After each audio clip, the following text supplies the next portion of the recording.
Welcome to Toffee TV. It is the Tuesday topic. With me and Baz break down a subject of your choosing.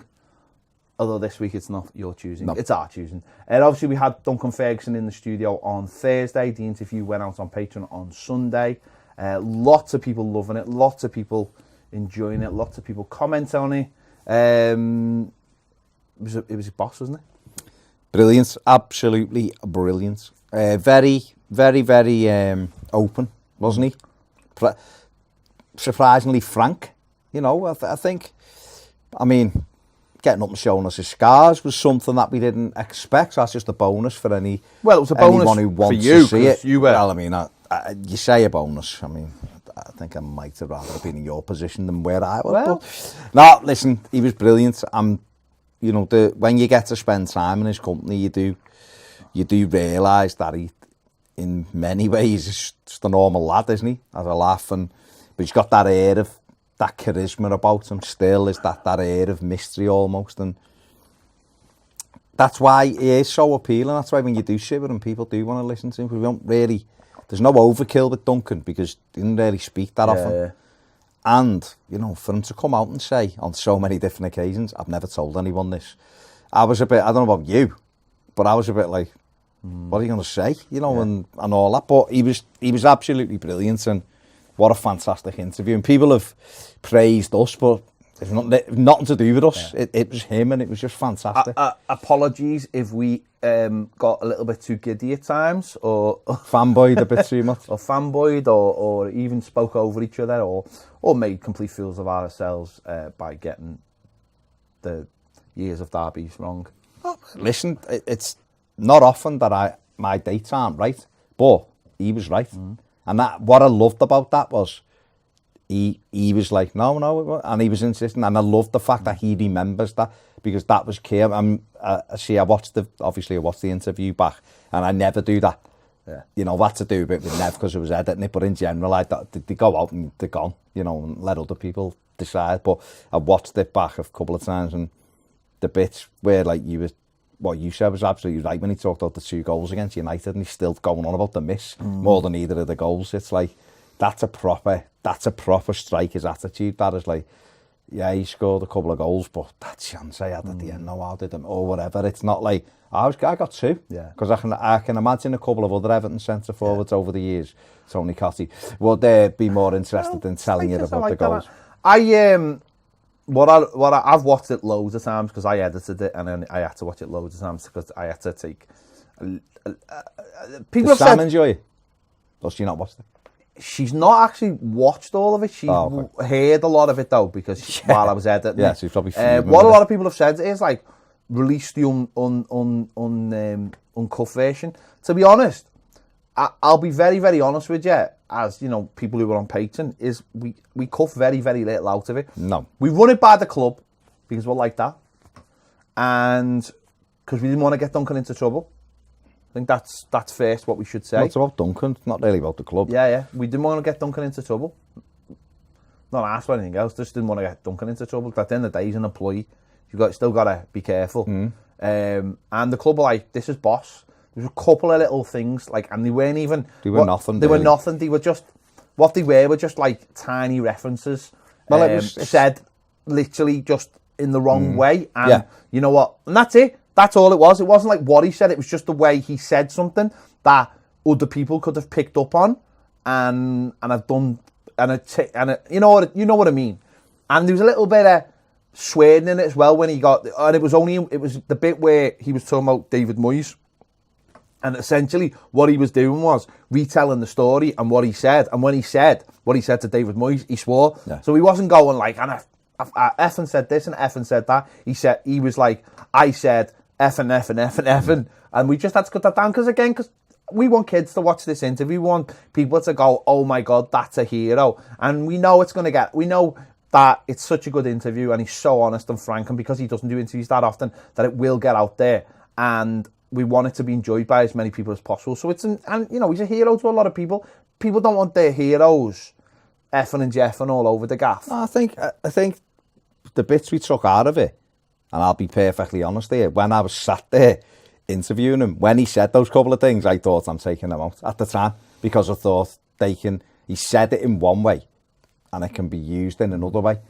And the swearing, I was thinking, just take a little bit of this out, because it means that everybody, it's universal and for everybody. But there was nothing that he said that was like really insightful and we've cut it away and gone, no, you're not putting that out. There's nothing of that. Everything he said, honestly, you were editing it, but when you probably added it up, it was probably like about a minute and a half out of the whole thing but it was very, like you just said, there was nothing. There was literally nothing. So it's a very, very honest, frank interview that's gone out to the public, just with the swearing. And we know that the people at the club are quite happy with it in terms of do think it's a really good interview. Bill Kenwright has watched it. We know Bill Kenwright's watched it, and he really liked it. And he passed it on to Farhad Mashiri. Don't know if he's watched it, because again, I don't know how bothered he is about that kind of thing. But it has been passed on to him by Bill, who watched it. So, and as I said, he really liked it. So, from that point of view, it's brilliant for us that we can do that and get an interview out, which is just telling someone's story that, luckily enough, Duncan trusts us enough to deal with, if that makes sense. Whereas other people, you mightn't have, and we talked about this, didn't we, in it, about journalists and stuff, and he said, but it was good that we could get the stories out, and he was so honest about it. And it's good that he's coming here, because we've said this before. We've done interviews with people, and it's like, you've got to go somewhere, and then when you go somewhere, you've got like 12 minutes or something with them, and it's all people buzzing around, and it makes it maybe people don't feel like they can relax and say anything, whereas it was just the three of us in a room, didn't even have like Billy here, and Billy's devastated by that. He come in crying to death, big arm around him. We didn't have anyone in here, and he could just open up and say, and hopefully the club learn from that. I really hope they do. I really hope they learn from that. But, what is it? I think we've been certainly over the weekend, you've been trying to convince people that, certain people, that Duncan could be Everton's next manager. What are your thoughts on that? Just to share your thoughts. Yeah, I don't know whether it's so much the next manager, but could he be an Everton manager? I think he can. I really do. And listen, everyone's entitled to their opinion, and people might be going, no chance. But I think the thing with Duncan Ferguson is the charisma side of him can't be underestimated. I think players would want to play for him. I think he's imposing. I think you need that as a manager. People go on about all players and you can't do this and you can't do that. But I look across the park at them, and they've got a big 6'3" imposing German fella who's, by all accounts, I know who was a bit of a angry head as a player as well. Angry head as a manager, you've seen. No, I know, but I'm talking about as a player, yeah. And by all accounts, isn't the greatest coach in the world, but is an unbelievable man manager. Sees things that others don't, but has a brilliant team around him to do all of this stuff. So it all just works together. And I think the first thing was watching the Howard's Way film and speaking to them players about the way Howard worked, and like that winning attitude. Speaking to Neville, we had a big week last week. We spoke for the channel. You've been editing all sorts. I was editing Nev stuff. We spoke to some big hitters in Everton's history. And one thing that came across to me was that winning attitude, that winning mentality. And we had Nevin here, and he was on about it, what an Everton player should be, and this, that, and the other.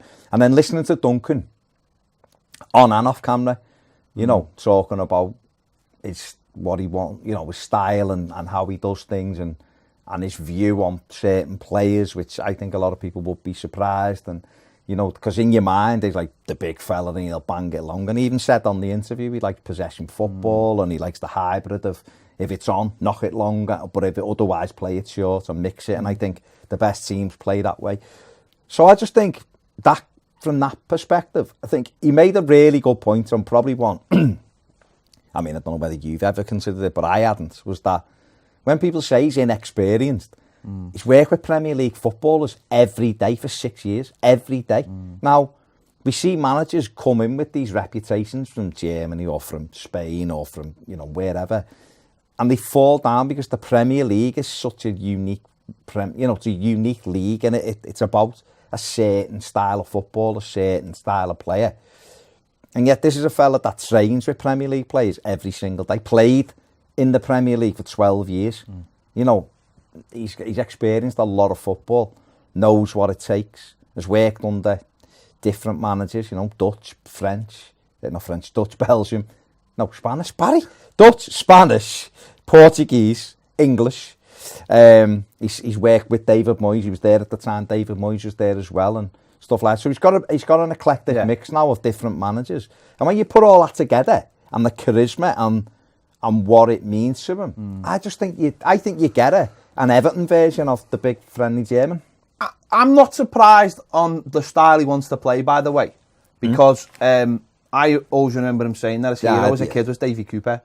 Yeah, and he was a winger, strong, good winger for Rangers. Fantastic dribbler. And that's how and then Ferguson always said that's sort of how he always pictured himself as a young, was be like a tricky winger, and it was just more like because of his size and maybe his temperament, he ended up being a centre forward.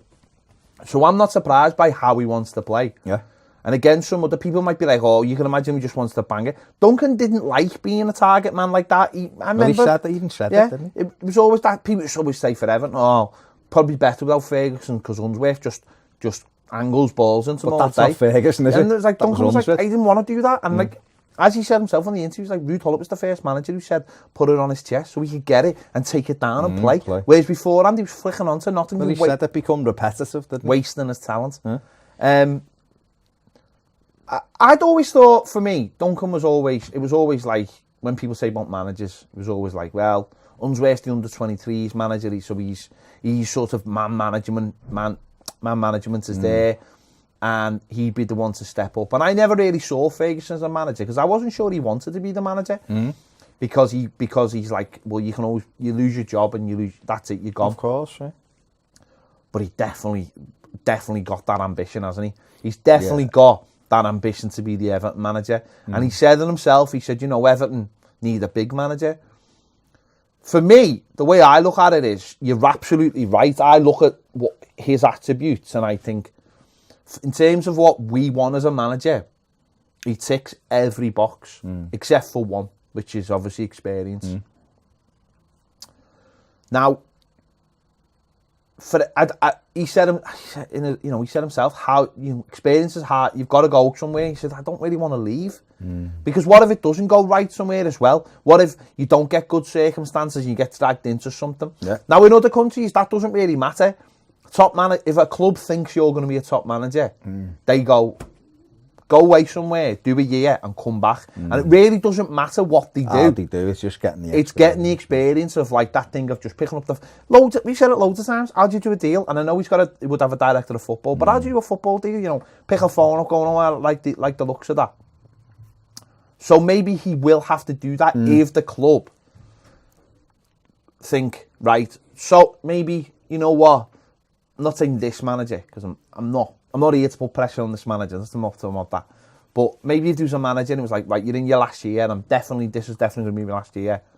We go, right, Dunk, find a job for a year, get some experience, come back, and the job is yours. That kind of. I know. Listen, would that ever happen? I don't think so. That's not maybe how it works in this country. Neville Southall said something last week about managers and about like planning for the future, the way you try to plan a team, and he was like. And it made sense. He was kind of saying, we as a club should be looking and going, right, if Duncan and David Unsworth are going to be considered to be Everton managers, let's find a third and let's invest in their future. So say to, I don't know, Wigan Athletic maybe, right, if they're going to sack Paul Cook or whatever, if it happened, we're going to put David Unsworth in there. We'll pay half of his wages or whatever for you. And he'll be out because he's on our path. Almost a little bit like what the City group have done with like Patrick Vieira at New York City and things like that. So Everton would choose like 3 candidates, so to speak, and you'd be grooming them to be your manager, but trying to get them into clubs to get that experience. I thought, I don't know how it would work logistically, but the idea is a sound one, isn't it? Because you're future-proofing, aren't you? Well, have you just mentioned that their City is something City are already doing? Vieira was sent to New York City. Now he's gone to Nice. Now that's not part of the City group, but they're saying, well, that's the next thing. They advised them, though, didn't they? Van Bronckhorst has been around, hasn't he? And I think they're like looking at him. But look at like what Barca are doing. Xavi's clearly going to be their manager at some point, and he's now managing in Qatar, isn't it? And they've obviously said to him, just go and get experience. It doesn't matter. Pep did Barcelona B. Zidane did Real Madrid B. You know, I'm just, that was to get their experience. Who's to say Abramovich didn't pick up the phone to Lampard and say, right, come back. Go and do a year somewhere. And then we'll have a look. We'll have you. The place is here for you. A lot of things have got to change. Number one, a lot of things have got to change for that. But also, the most important thing is they've got to believe in the man, haven't they? They've got to believe that Duncan Ferguson or David Unsworth. Well, let me ask you about Arteta, because he's someone who people keep putting forward as a real option for Everton to be the manager. Now, Mikel Arteta's been Pep Guardiola's assistant. Well, no, he's not even the assistant manager, is he? He's just the coach. He is the assistant. Or has he got two assistants because he's not named as the assistant? The other fella's the assistant. Or has he left now? Maybe he's been bumped. But he's been there for 3 years, I think, now, with Guardiola, right? But he's, all right, he takes training and they've said, oh, he's picked the team for the odd game. Well, Duncan's come up and said he's picked our team in the past and we've won games with the team he's picked. So, you know, but Duncan Ferguson's been coaching for 6 years. Double what Mikel Arteta has. Now, okay, Arteta's learning off Pep, but just because you sit next to someone doesn't mean you can have those same success. Look at Colin Harvey, one of the greatest coaches around, but wasn't a manager. This is where I can just hold my hands up and say I don't know, because at the end of the day, I think there's a lot of things. We were having this conversation in our little WhatsApp group with Andy the Piv, who, you know, looks at things more analytically maybe than we do. We may let our heart rule our head at times, where he's all about business, and that's fine. I can fully get that, because sometimes you need that a lot of the time. But I think we were talking and you can have all these things down on paper as being a good manager. And I classic one I threw at them, I said, why isn't Roy Keane a manager? It was funny because I was just watching the footy was on, and I'd literally put it on. Wasn't even watching England. I was putting it on to watch Roy Keane. I just like listening to Roy Keane. Yeah. And I was watching Glenn Hoddle and Roy Keane was sitting next to each other, and I was like, there's two classic cases of two people who should have been amazing managers. And for whatever reason, two completely separate reasons, Hoddle was a good manager till he literally decided to throw it all away by doing something stupid. And Roy Keane came into management, and at first it looked brilliant. Sunderland got them up, and then it slowly deteriorated. And basically one of the big, actually a problem they both share is, they've coached players who aren't as good as them. So therefore, they can't cope. Hullet's had the same problem. They can't deal with it. They can't understand why players aren't as good as them. They are. Or have the same drive in Keane's. So there's two classic cases, or three classic cases, of managers who should have been great but weren't. So you can't put your finger on, you can't define it. You can give them all the tools. And also, it doesn't even work like that. Clough and Peter Taylor were one of the best management combos in the world. Now, everyone always says about Clough. Now, if you're not old enough to know who they are, Clough was the manager at Derby, and Taylor was his assistant, and he won Derby the league with a Nottingham team. Brought them up from the second division, and then won the league. Fell out. Cracking documentaries on YouTube. Or the film, which is pretty much, I Believe in Miracles. Which is the other film. Oh, the other, the 44 Days film. What's it called? Whatever it's called. Yeah. So he was kicked out of Derby because he wanted stuff, and the owner was like, no. The damned United. Yeah, the damned United. He was like, no, you're not good, you know. And he called his bluff. He resigned. The fella didn't bring him back. Goes to Leeds, goes to Forest, who were Derby's rivals, despite them. Ends up winning 2 European Cups. And these are two clubs. They've got no right to win anything. No, that's not being disrespectful.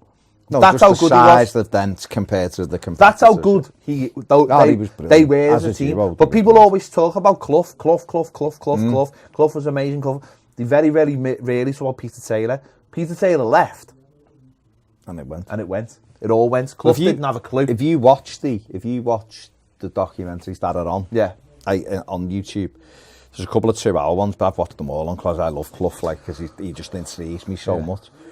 But all of the players there were all Peter Taylor. Yeah. Clough was just the head.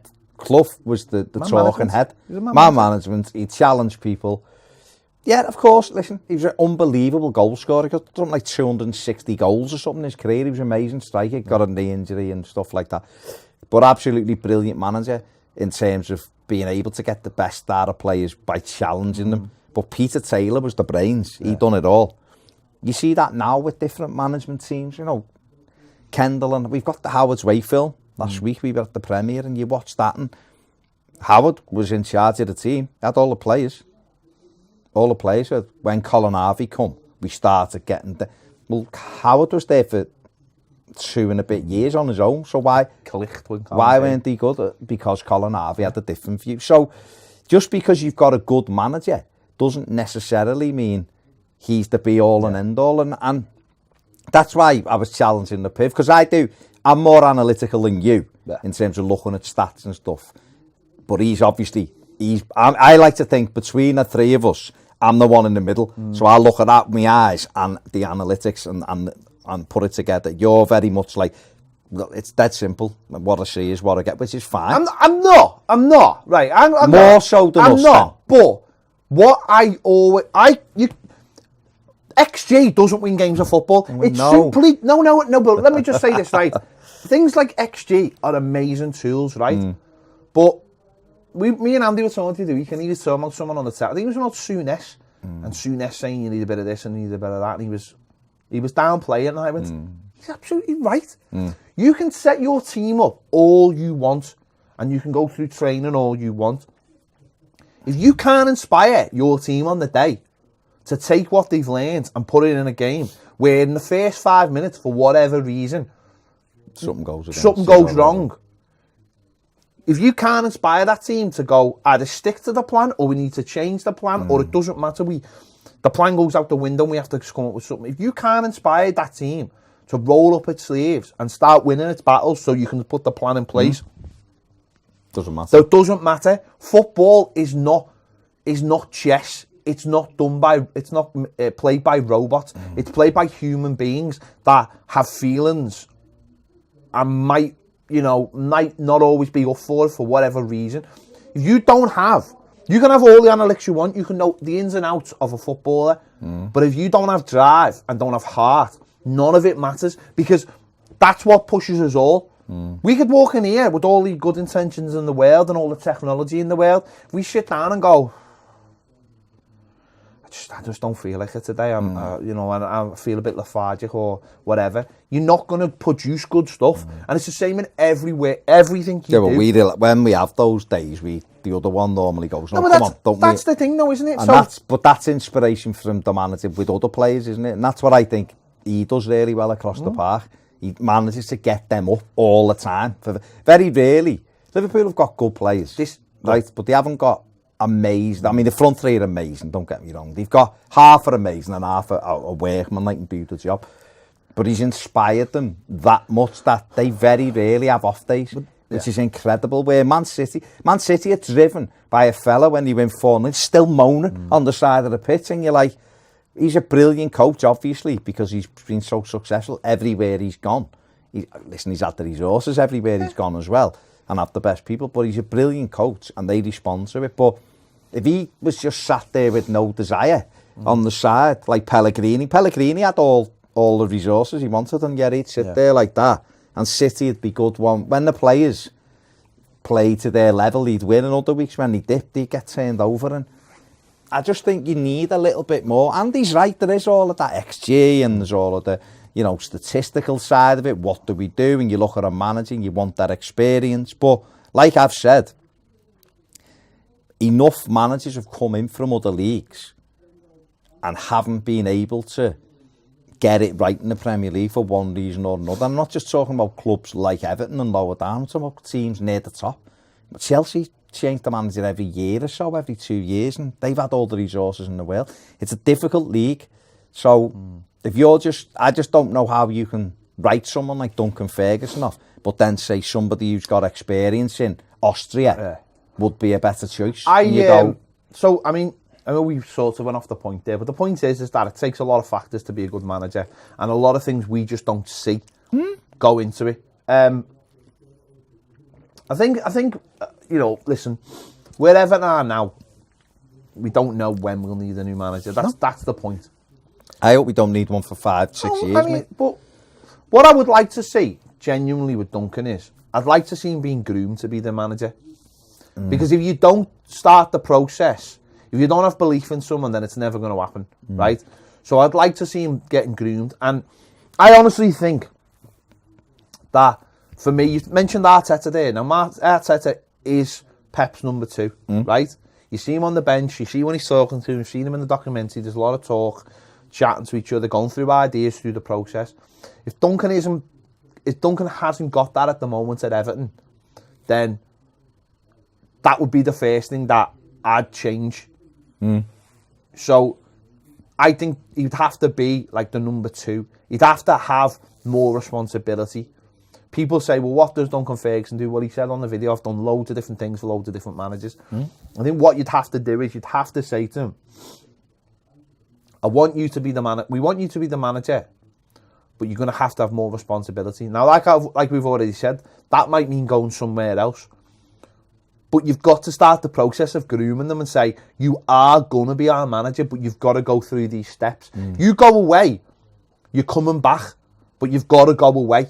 You've got to go away and be a manager somewhere for 2 years, but we'll bring you back. We will bring you back. So that's the first thing. I think no matter what, you are coming back. You go. We believe so much in you that you go away, and no matter what happens, you come back to us. Or you say, you're the assistant manager and you work, and I know it's the problem is you've got to have a manager who would accept that, and then the manager knows that they're going to be there. He's going to be it can be that hard. That I don't know how you can do that. The only way you do that is you would really, that should have been done maybe under a Koeman or whatever, where it's someone who knows I'm only here for 2 years or 3 years. This guy's going to take over from me at the end of it, and that's just the way it is. And I'm going to teach him how to become a manager. And he's going to be part of all the processes. And then that's the problem with Duncan at the moment. He's not the number 2. Who knows how much influence he has. So therefore, he probably isn't part of that. But that's, for me, what he has to do. He can only do what the manager asks him to do. No, I know, and he said that. Isn't he? So it's a difficult one, that, because obviously Bowen Morty's coming. From somewhere. That would have been the right time, wouldn't it? It probably would have been. But if he doesn't trust from the manager, there's 2 ways to look. We're looking at it from a club point of view, of course. So for us, we've got a coach who's been a first team coach who's been involved in the first team for 6 years now.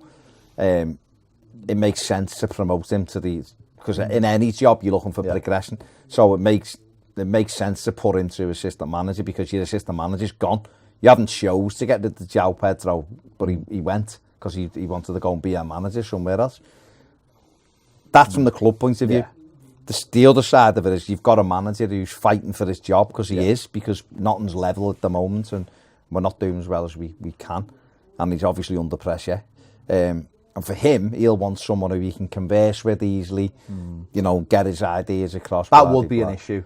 So, then Silver and Dunk. Yeah, kind of thing. But you'd have to have subtitles in the room. In the room with them, be like the UN, the UN. When they've got the headphones in as they're talking and an interpreter.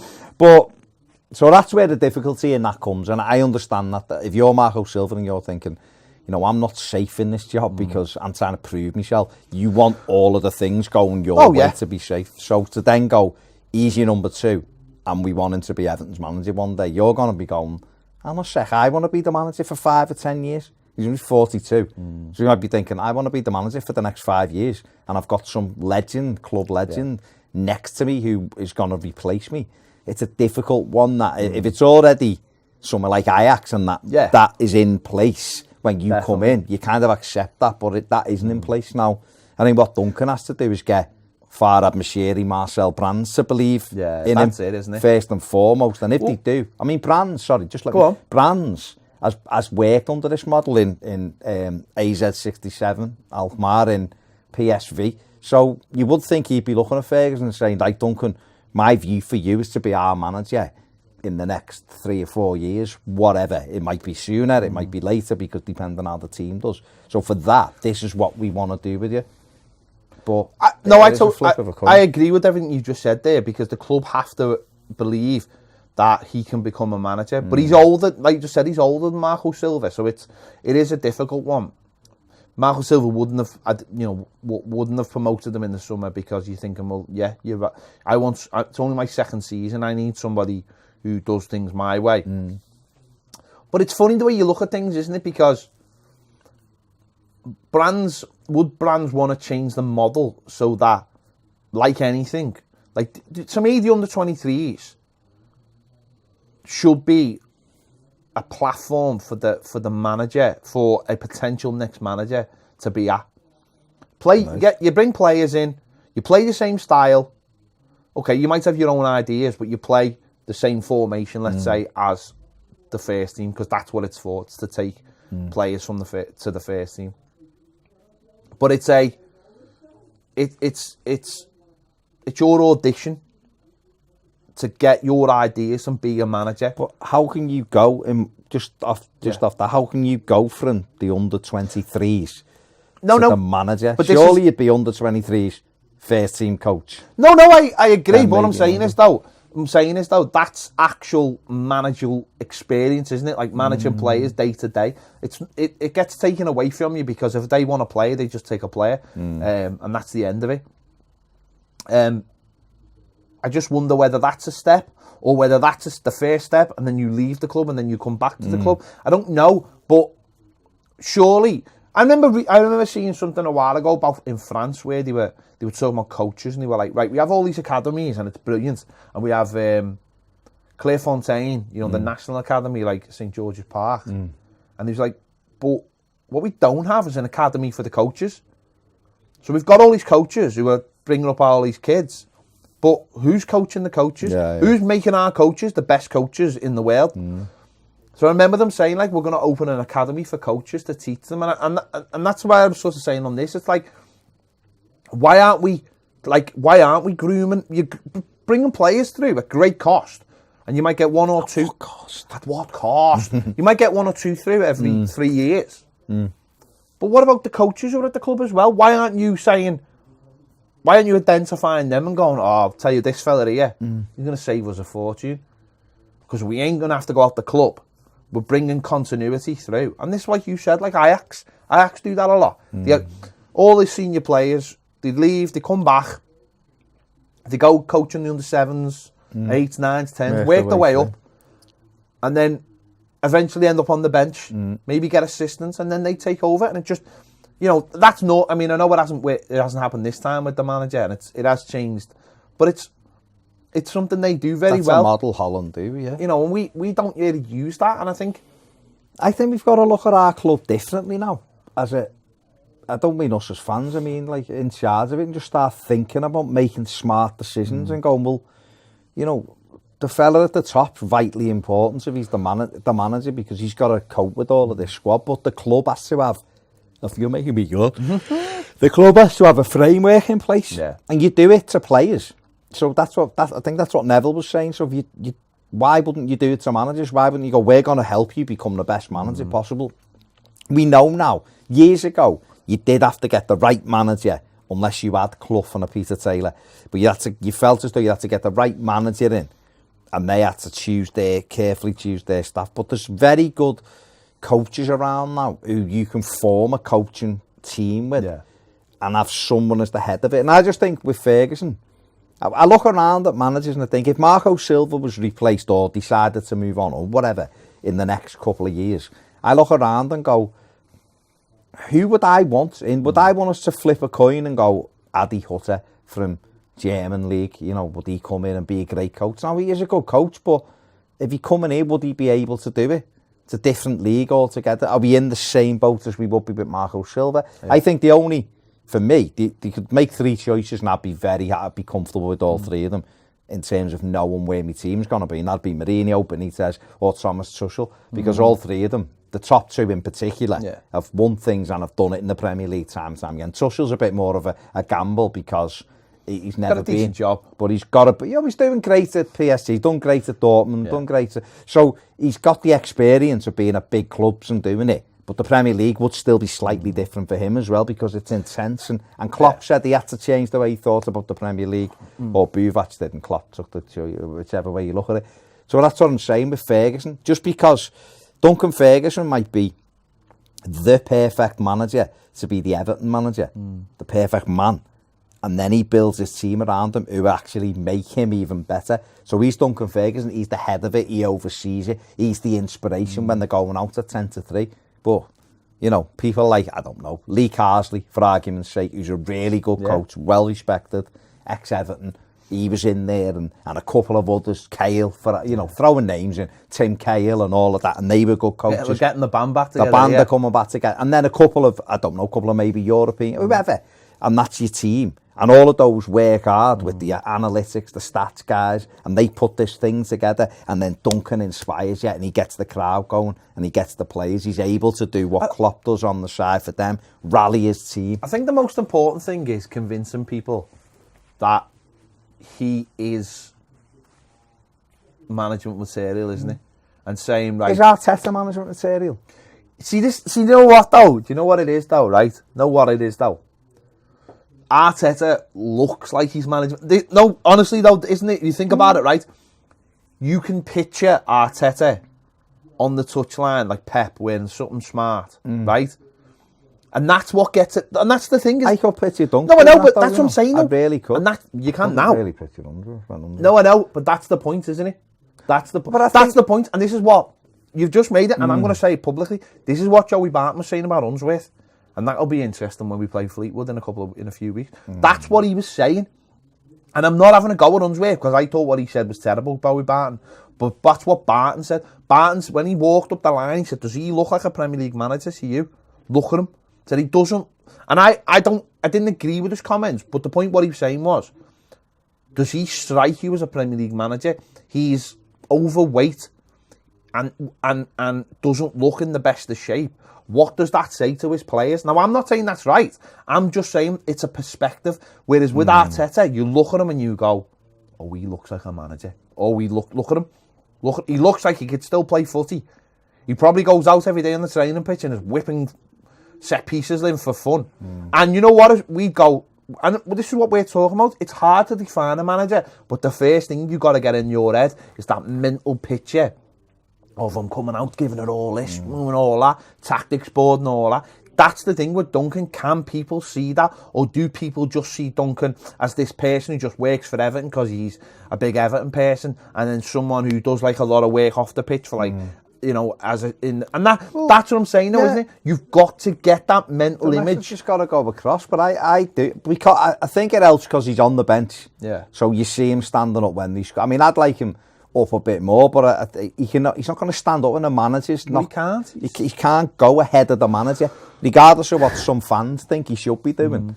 You know, he can't really do that. He's still an employee. So that's it. He's told what to do, and that's the way it is. So we went in the press box, and we were reporting on the game, and Everton scored, and we started going and celebrating like fans. We'd get in trouble. Yeah, even whether we worked there or we didn't work there. Even if we came in, you've got to abide by the rules. You've got to abide by you're not allowed to. We wouldn't be able to walk in with like Everton gear and go, all right, lads, it doesn't work like that. You know, you've got to adhere to what the rules are. I think when people talk about experience and stuff like that, Lampard, okay, he's had a year and he's done really well, and he's had some good experience. He looks like a manager as well. He does look like a manager. But I think Duncan in a suit stood on the side, people would go, yeah, definitely. Because you know, when he was talking the other day, and it's probably just because he's Scottish, but he had a bit of moise about him as well. You could tell that like steely Scottish will to win. He knew what he wanted. He knows what he wants. He knows, he knows what he's on about. He's a lot more thoughtful than people give him credit for. You know, coaching. He loves football. Yeah. Listen, you've just put a social clip out with, about him talking about how much he loves the game. You know, when people said he doesn't like football, he absolutely loves it. It's all he watches, all he does. So no one can sit there and go, I wouldn't be a good manager. How do you know? You don't know. You can't say anything. You hit the nail on the head before. Roy Keane. You listen to Roy Keane. You want to listen to him. I watched the thing for 2 hours with him and Gary Neville, just listening to him talk. Because when he talks, you go, wow, yeah. Now, Roy Keane could get over himself and have a good coaching staff around him and pick and choose his moments. He would be a very good manager, I think. I think the issue comes when the desire of players isn't what his desire is and things like that. If you put Roy Keane in at the top, a top-level job with good players, I think he'd be an amazing manager. I do. No, I think the problem... But I think trying to work your way there when you're having to cope with average players is a different thing. I think the problem with someone like Roy Keane is that he's never going to lose that, right? No, well, and that's the problem. That's what the problem probably with Roy Keane is, because he went in as a manager first. He never eased his way into it and saw the other side of it. And that might benefit Duncan, is that he has seen the other side of it and has worked with all those different managers and can take something. Whereas Roy only worked as a player under managers and seen things as a player. And I think that's Roy Keane seems to be a good assistant. He's with Martin O'Neill, he seemed to do all right. He was a little bit more laid back. It's like, well, that's not my job. Let him worry about that. Maybe that's where Duncan would benefit, is that he wouldn't go in straight away. He would go in and go, well, yeah, I've worked under 4 or 5 coaches, different nationalities, different ways of looking at things in different situations, and I can pull from all that. But I can also pull from Howard Kendall. I can also pull from Kevin Sheedy. I can also pull from David Moyes, Ruud Gullit. Do you have Bobby Robson? Bobby Robson as manager as well. Walter Smith. I can pull from, you had to listen to him somewhat like kids and going like all the stuff that we used to do when we were kids and blah, blah, blah. We pull from all that. But I still think it's that number one thing, and that is, can you picture him? Now, I honestly believe, for me, there's 2 ways of doing that. You'd have to be the assistant manager and have more responsibility. So, like, say Everton were playing in the League Cup and he'd come out and do the press conference and he'd talk to people like and stuff like that. Or the only other way is he went away for a year, a couple of years.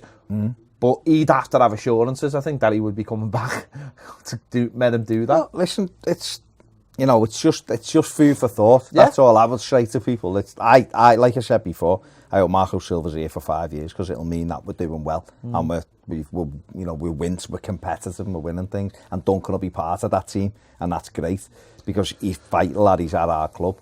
But speaking to him for a long time while he was here about different things, different ideas, coaching, games, you do see that he is a thinker about it, and he knows what he's on about. He's not I don't think he'd have a problem getting a job with that CV.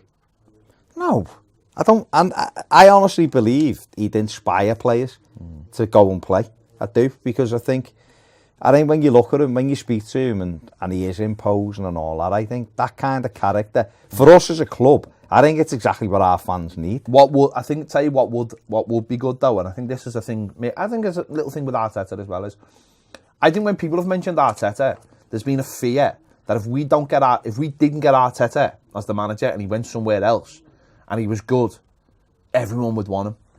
Now the thing with Duncan is, if Duncan went somewhere else and he was good, there's only one place he'd want to go. Oh, of course. And that's where, and again, that's the thing where it's like, that might be the reason. But the people at Everton have got to believe in him though. They've got to believe that he is management material. And he wants to be it.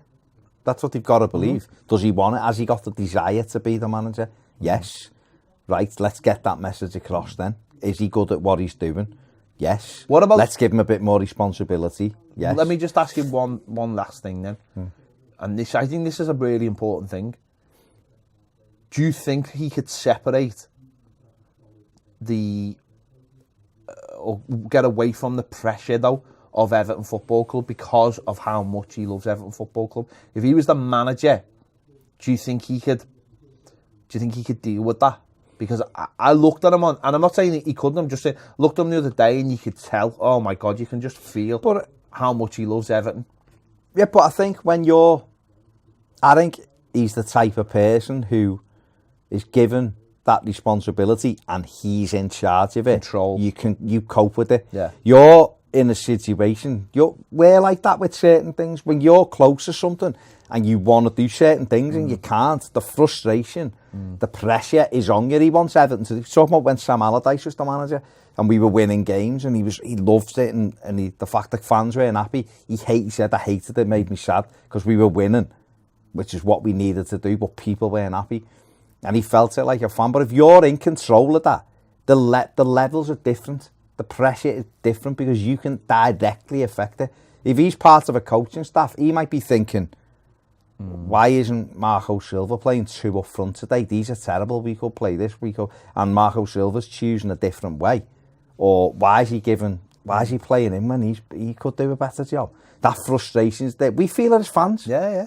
Listen, you want to look at fans' frustration, just have a look when Everton put the team out and it's set up as 3-1. Everyone loses their minds.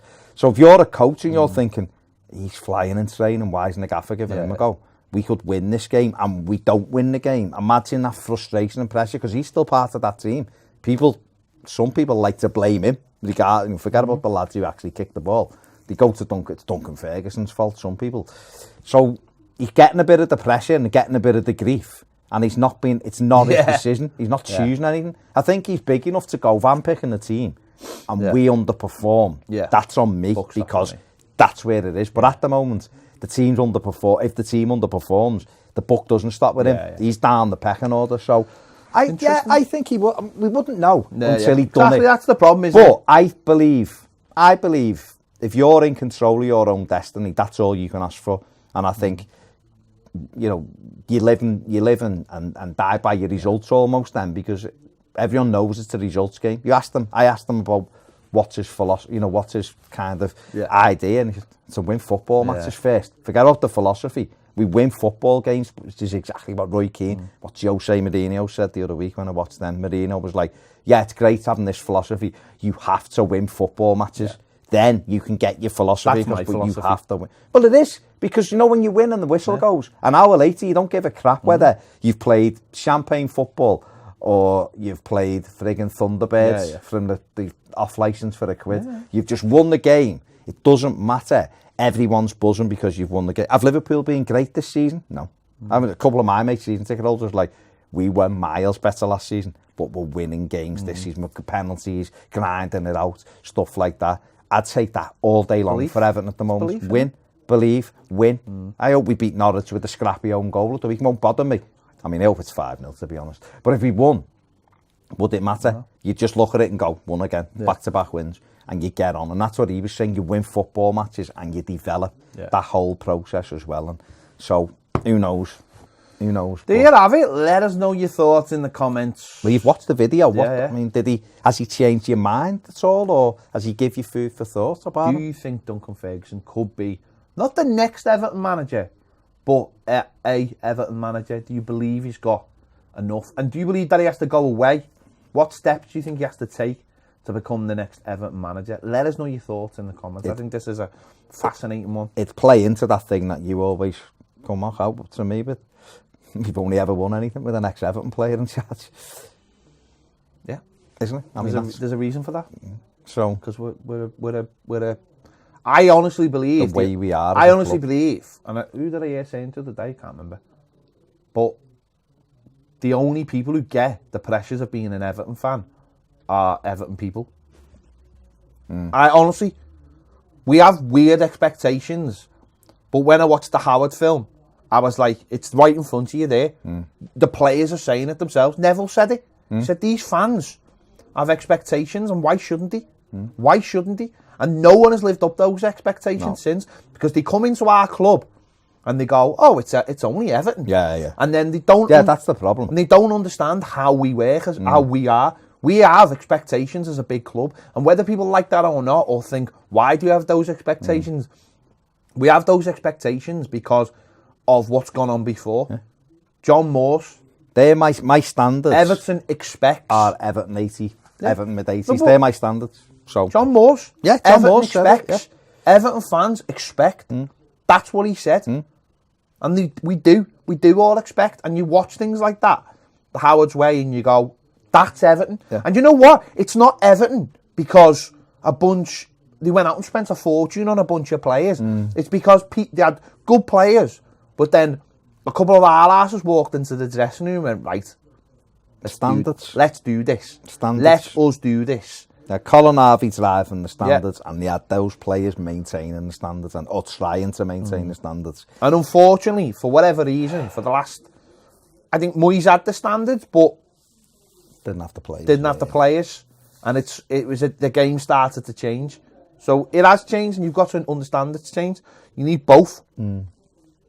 But Duncan might drive those standards. I think he would definitely try anyway. They certainly have the standards in the first place, which is a key thing, isn't it? So there you go. Let us know your thoughts in the comments. Yes, no, maybe. Go somewhere.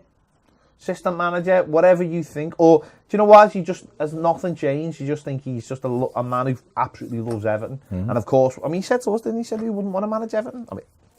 I want to manage Everton. I'd love to have a crack at managing Everton. I still think I could do a job up front. Or centre back. I still think it'd be great. I'm better than Michael Keane. I know that.